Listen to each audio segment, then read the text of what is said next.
जय हिंद एवरीवन, स्वागत है आपका हमारे channel Indian defence news Hindi में। और उस वीडियो में हम बात करने वाले हैं आज एक बड़ी रिपोर्ट के बारे में। SU-57 फैलन को लेकर मैं काफी लंबे समय से रिपोर्ट को कवर कर रहा हूं, खासकर स्पुतनिक इंडिया और रशियन मीडिया सोर्सेज के हवाले से मैंने जो रिपोर्ट्स दी हैं वो आज तक हमने पहुंचाई हैं और उसमें कुछ उतार चढ़ाव हमें जरूर देखने को मिले। लेकिन हाल ही में प्रधानमंत्री श्री नरेंद्र मोदी जी का जो चाइना दौरा था उसमें आप सबने देखा कि रशियन प्रेसिडेंट व्लादिमीर पुतिन और प्रधानमंत्री श्री नरेंद्र मोदी जी के बीच में कुछ महत्वपूर्ण वार्ता हुई है। और इसमें सबसे इंटरेस्टिंग मोमेंट तब था जब रशियन प्रेसिडेंट व्लादिमीर पुतिन ने जो बायलैटरल मीटिंग हुई थी उस दौरान प्रधानमंत्री श्री नरेंद्र मोदी जी को माय फ्रेंड को कहकर संबोधित किया था। उसके बाद से ही ये कंफर्म हो गया था कि प्रधानमंत्री जी की स्पीच में भी कि दिसंबर में रशियन राष्ट्रपति व्लादिमीर पुतिन का भारत दौरा होना है। और हमने पहले भी आपको कहा था कि व्लादिमीर पुतिन के अब तक के जो भी दौरे हुए हैं उस दौरान हमें कुछ बड़ी डिफेंस डील देखने को मिली है। और स्पुतनिक इंडिया, रशिया टुडे और दूसरे न्यूज सोर्सेज की बात माने तो इस बार का दौरा भी खाली नहीं जाने वाला है। हमने उससे पहले भी कहा था कि रशिया ने इस बार बहुत ज्यादा एडवांस वेपन भारत को ऑफर किए हैं, जिसमें फाइटर जेट भी है, जेट इंजन भी है, S-400 एयर डिफेंस सिस्टम भी है, S-500 प्रोमीथियस भी है, ओरियन ड्रोन भी है। और इनमें से कुछ डील्स हमें होती दिखाई पड़ सकती हैं। अब ये बात चल ही रही थी और हम अनुमान लगा ही रहे थे कि ANI की एक रिपोर्ट आ जाती है जहां पर बताया जाता है कि इस समय रशिया भारत में कैसे इंफ्रास्ट्रक्चर को एस्टैब्लिश करना है, कैसे इन्वेस्टमेंट को पुश करना है, इसके लिए जो अध्ययन है वो करना शुरू कर चुका है। रशिया इस चीज को लेकर पूरी तरीके से कॉन्फिडेंट है कि भारत तकरीबन 2 से 3 स्क्वाड्रन जो SU-57 फैलन की है इसको लेकर इंटरेस्टेड है और दोनों देशों के बीच में जो बातचीत है वो हो सकती है। तो इस वीडियो में हम यही जानेंगे कि आखिरकार ये जो स्टडी की रिपोर्ट सामने आई है इसका मतलब क्या है, क्या ऑलरेडी बैकएंड में चीजें चल रही हैं जो अभी तक खुल के सामने नहीं आई है, और अगर ऐसा कोई सिनेरियो होता है तो क्या सिर्फ 2 से 3 स्क्वाड्रन के लिए रूस पूरी की पूरी जो प्रोडक्शन फैसिलिटी है उसको स्टैब्लिश करना चाहेगा, हमें कितनी इन्वेस्टमेंट करनी पड़ेगी, क्या क्या चैलेंजेस हो सकते हैं। और सबसे बड़ा दिक्कत तो ये है कि अमेरिका इस समय भारत पर पूरी तरीके से तिरछी नजर लगा के रख चुका है, क्योंकि पीटर नवारो जो कि ट्रंप के सलाहकार हैं, इसको लेकर हमने पहले भी आपसे कहा कि वो एक के बाद एक जो भड़काऊ भाषण है वो देते जा रहे हैं और ट्रंप को उन्होंने चेताया है कि रूस के साथ भारत के संबंध अमेरिका से कहीं अच्छे हैं। रूस भारत को एडवांस वेपन टेक्नोलॉजी ऑफर कर रहा है, इसके लिए अमेरिका को भारत पर कड़ी नजर बना के रखनी चाहिए। उनके पीछे का मतलब यह है कि भारत हमारे डॉलर्स का इस्तेमाल करके रूस के साथ बिजनेस कर रहा है, जो कि हमें बिल्कुल भी एक्सेप्टेबल नहीं है। तो आइए आज के इस वीडियो में हम जानते हैं कि आखिरकार ये जो कंफ्यूजिंग रिपोर्ट चल रही है, कुछ रिपोर्ट कहती है कि भारत एडिशनल 90 राफेल पे जा रहा है, कुछ रिपोर्ट कहती है भारत 2 से 3 जो फॉलो ऑन ऑर्डर है स्क्वाड्रन के राफेल के वो देगा, कुछ रिपोर्ट कहती है कि SU-57 और राफेल की जो मिक्स्ड फ्लीट है वो इंडियन एयरफोर्स ऑपरेट करेगी। इन सारे मामलों में हम डिस्कस करेंगे। चलिए शुरू करते हैं आज का अपना ये वीडियो। तो रूस और भारत के बीच में जो डिफेंस पार्टनरशिप है वो एक नए आयाम को प्राप्त करते नजर आ रहे हैं, क्योंकि ANI की रिपोर्ट में कंफर्म कर दिया गया है कि भारत और मॉस्को के बीच में डिफेंस पार्टनरशिप को एनहांस करने के लिए जो बातचीत है वो आगे बढ़ चुकी है। रूस ने ऑलरेडी जो फिजिबिलिटी स्टडीज हैं उनको कंडक्ट करना शुरू कर दिया है, जहां पर वो ये देख रहे हैं कि उन्हें SU-57 जैसे एडवांस फाइटर को भारत में मैन्युफैक्चर करने के लिए किस लेवल की इन्वेस्टमेंट करनी पड़ेगी और कैसे कैसे प्रोग्राम को आगे बढ़ाना है।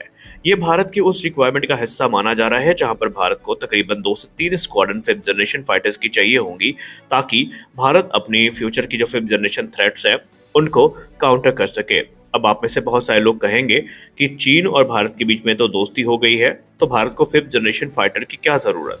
देखिए, एक बात आप हमेशा याद रखिए कि चीन हमारा मित्र नहीं है। चीन, जी हाँ, बिल्कुल हमारा मित्र नहीं है। ये जो करीबी आई है, ये जियोपॉलिटिकल जो सिनेरियो चल रहा है उसके चलते आई है। अगर कभी भविष्य में हालात सामान्य होते हैं भारत और अमेरिका के बीच में, तो चीन का वही रवैया हमें फिर से देखने को मिलेगा। इसलिए इस बात को अपने दिमाग से निकाल दीजिए कि चीन और हमारी मित्रता हो गई है। हमें अपनी फ्यूचर के थ्रेट्स को देखते हुए खुद को तैयार रखना ही होगा। और अब हम ये भी डिबेट नहीं कर सकते कि हमें SU-57 चाहिए या F-35 चाहिए, क्योंकि अब जिस प्रकार की हरकत है F-35 हमारे लिस्ट से ऑलमोस्ट बाहर हो चुका है, इसके कोई भी चांसेस नहीं है और ना ही अमेरिका फिलहाल भारत को ये ऑफर करने वाला है। और जैसा कि हमने पीटर नवारो के बारे में आपको बताया, उन्होंने जिस प्रकार की स्टेटमेंट दी है उसके बाद से तो ये चीज कंफर्म ही हो गई है कि F-35 तो अब रेस में इंटर भी नहीं करेगा। तो इंडियन एयरफोर्स के पास ऑप्शन क्या है 5th जनरेशन फाइटर का?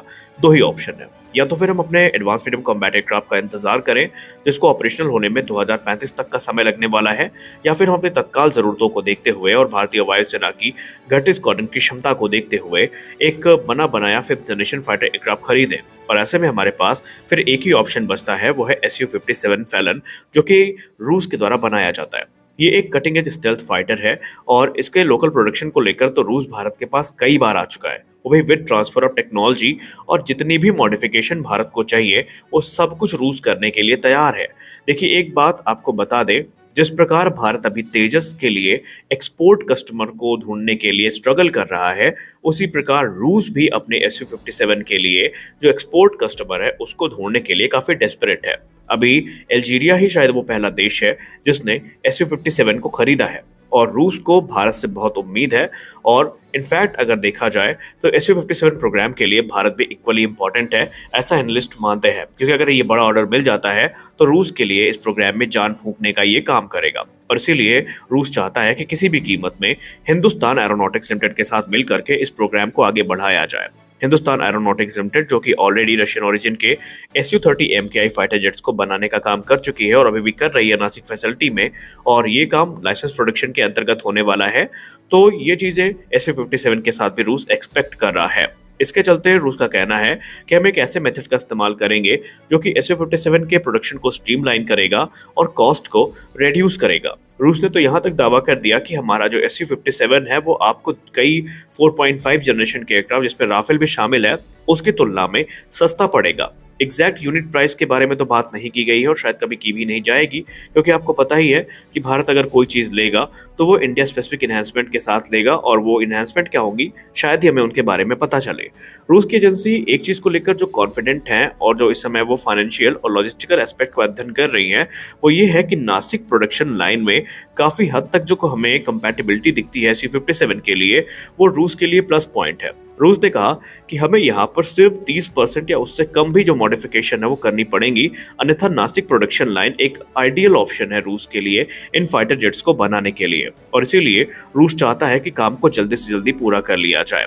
यहाँ पर भारत के कुछ रिक्वायरमेंट थी जिसको रूस ने लगभग मान लिया है।